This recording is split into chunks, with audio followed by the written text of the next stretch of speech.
Hello there, welcome. I am your man in the shed, Andy P. And what I'm going to do today is I'm going to tell you a few tales that I know about my good friend Ariel. Now, nothing in here is nasty and nothing here is made up or maybe a little bit exaggerated, but nothing is meant to be offensive. Just doing this for a bit of a laugh. Um, and it's the sort of thing I hope Ariel would do about me. I would love to see him put a video out about me because that'd be a laugh. And you know, Ariel has got a great sense of humour. I don't think anyone who knows him can deny that. He is a very funny man. So, as the head chef in the Picture and Piano in Winchester, Ariel came and worked for me for about a year and a half, 2 years.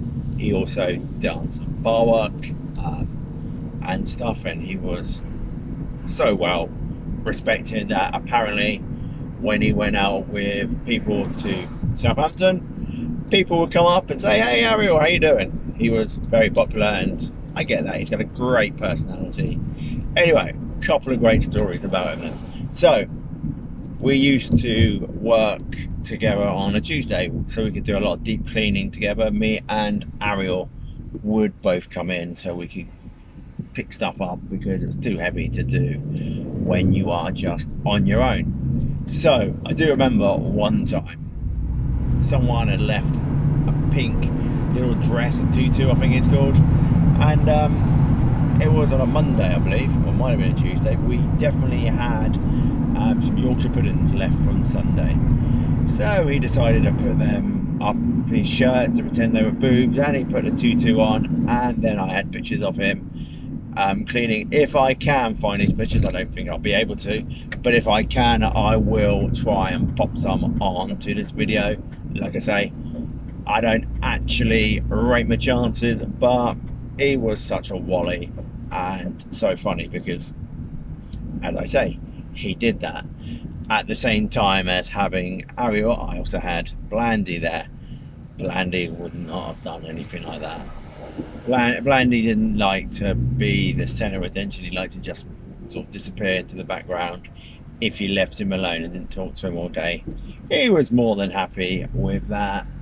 Um, strange one, that little Blandles. He would he liked S Club 7 but didn't like Steps. To me, they both sound exactly the same, both pretty rubbish. He had good taste in music and terrible taste in music at the same time, which is an odd one because it just is. We all like a bit of strange music here and there, but his geographics of music was quite random. And bands you think, well, he should like them because they're a good band, he doesn't. And then bands who you think are absolute trash, he'll like because that's just what he's like. But that's Blandy. Getting back to Ariel. So think of another one.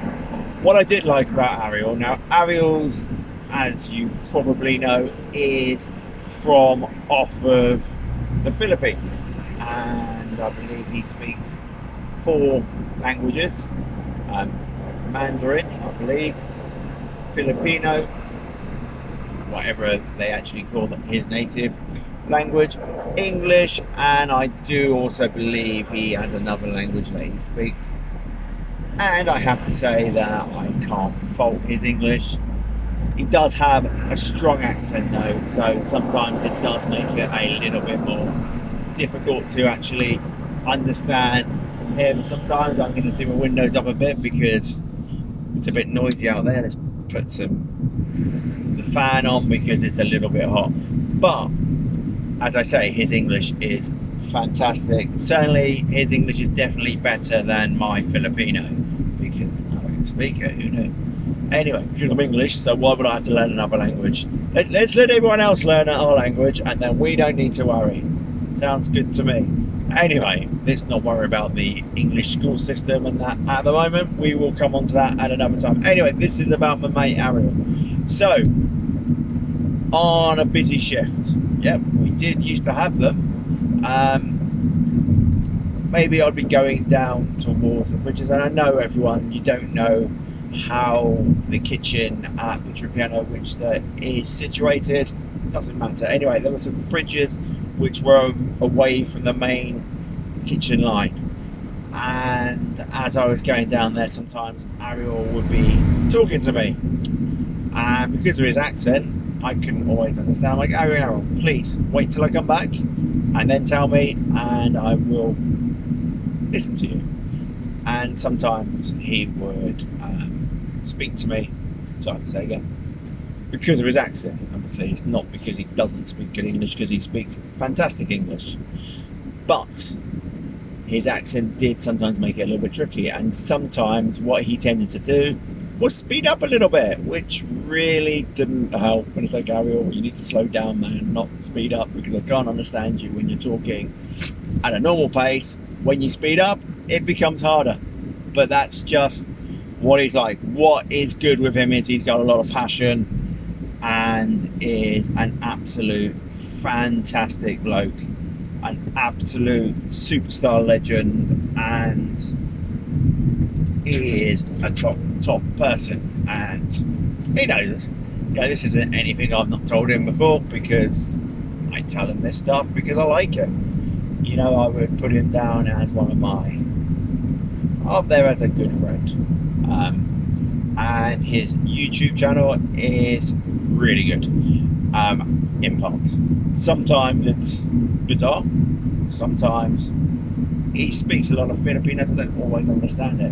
What I do love, though, is when he is speaking Filipino or English, doesn't matter which language he's speaking, because I still know it's Ariel, because of the accent, and the voice is exactly the same in Filipino as it is in English. Never really realised that until I started listening to his stuff. And what I always find amusing is when I do spend a bit of time listening to him talking in both languages, because I do tend to find, especially when he's doing his cooking, he will demonstrate and he'll say maybe a line every now and again. Maybe every 2 minutes he'll come up with a line in English, and the rest of it will then be Filipino. It's like, Ariel, any chance you could then do that again but in English? Of course, you have to have all the ingredients to do it twice, which I get could be a bit of an issue, but it does always make me laugh, because I imagine the majority of his audience are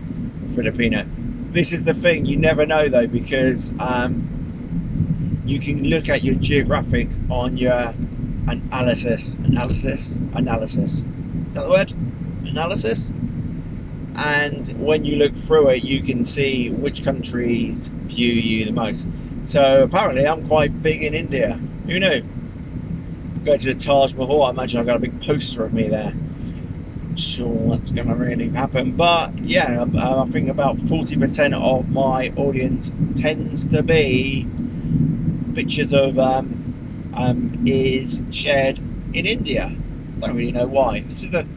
This is the thing, because I would say that most of my content, especially videos like this, would make more sense to somebody who is in the UK or maybe the United States, certainly an English speaking region above any other, really, because I'll start with I speak English. But also the other thing I have started doing is putting on a lot of video shorts, which tend to do better. And this is the thing with YouTube, is you can make a nice video trying to inform people of stuff, or you can have a random little chat like this, or you can put on a little short where you take a few pictures off of the internet and make some crappy little video. If you go on to shorts, you've got all of these ones with girls going and changing into something a bit more sassy, which is great, but there's not exactly a lot to them. Where you could make a cooking video, which the actual cooking process could take an hour or so, and nobody watches it. You think, well, I spent all that time making that, then I edit it and stuff, and no one watches it. But I could do a 30-second video of my tortoise and you have 1,000 views. It's like, how does that work? But there you go, that is the thing, you know, you've got to find that perfect your spot to get in the light. Anyway, this one, my friend, is for you. So I'm going to do another little bonus here now, and this one is about myself. So one night, I think Ariel probably left by now, I was on my own in the kitchen, and it could have possibly have been the old chicken skewers we used to. It used to be with honey and barbecue. Anyway, I went to get the barbecue sauce, and they'd say it was Ariel didn't put the lid on properly. It was probably not him, it was probably myself. But anyway, the lid wasn't on correctly on the barbecue sauce, and as I went to take it out, I was almost holding it with the lid, and I got up to about waist height, and then the actual container itself decided, no, I don't want to be a container anymore. So what I'm going to do is I'm going to drop off, and it dropped down, and it was almost in slow motion, and it hit the floor, and as it hit the floor, I could see this barbecue sauce coming up towards me almost in slow motion, but obviously it wasn't, and it came up and it hit me right in the face. Fortunately I had glasses on, so didn't go too badly in the eyes. It was literally all over me, all over my apron, all over my chef whites, all over my trousers. Made a right mess in the kitchen. It looked almost like, because if you think of the colour of barbecue sauce, it's a browny colour. It almost looked like dry blood. It looked like someone had come in and massacred me in my own kitchen. It was rather funny. Anyway, I'm going to leave you with that. So, just to finish, I am just 12 people short of 1,000 subscribers. If you've heard this, watched this video and thought, you know what, this could be a channel which I could be quite entertained with. This man has a few tales which are quite amusing. I am coming up with people who used to work at the picture piano, who no longer do, who I'm going to do some tales about. And again, it's not to be nasty about people, it's to talk about people's quirkiness, where we're not all the same. You know, we don't want to live in a normal world where everyone is the same. Everyone has a little quirk, and maybe just highlight those quirks, like the way Blandy would come in, and you knew that if Blandy was to come in tired, he wasn't going to get any better all day. Whereas if Owen, who I work with now, comes in drunk, well, he'll normally give you a decent enough service, because that's how they're different. Anyway, that's the video. That's what we got today, people. Hope everyone around the world is having a good day. Stay safe, stay fresh. Also, I have a new little picture down in the bottom of my videos now. It's going to change. It's no longer going to be that shed. It's going to be a different one. It's going to be a picture of yours truly. Got a man in the shed, Andy P. Don't forget to like, share, but definitely subscribe. If you know people who haven't subscribed yet, get them onto it. Once we got to 1,000, I may well start to do some live streams, which I'm sure the whole world is waiting for. Anyway, as I say, it's been an absolute pleasure, people. I'm gonna make sure my good friend Ariel sees this. Hopefully he will release it on his Nights Advance account, and all his friends around the world will see it. And if you're one of them, it's nice to speak to you, nice to see you. Don't forget to like, share and subscribe, and see ya, pals.